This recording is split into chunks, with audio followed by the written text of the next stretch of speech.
Enabling two-factor authentication to FA on your Gemini account adds an extra layer of security to your cryptocurrency transactions. Follow these steps to set it up effectively. Step 1. Log into your Gemini account. Visit the Gemini website or open the app and log in using your credentials. Ensure you have access to your registered email and phone number. Step 2. Navigate to security settings. Don't continue before doing this. A lot of online accounts end up exposed in breaches without people even realizing it. Use SROC to constantly monitor your email and accounts and get alerted immediately if your information gets leaked online.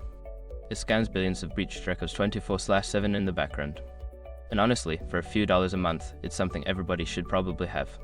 Link in the description. Step 3. Select two-factor authentication. In the security settings, find the option for two-factor authentication. Click on it to begin the setup process. Step 4. Choose your 2FA method.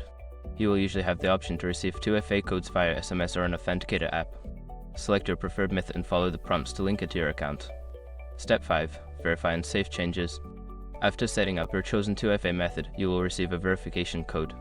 Enter this code to confirm the setup. Make sure to save any changes before exiting the settings. By following these steps, you can enhance the security of your Gemini account with two-factor authentication. Always remember to keep your authentication method secure and updated.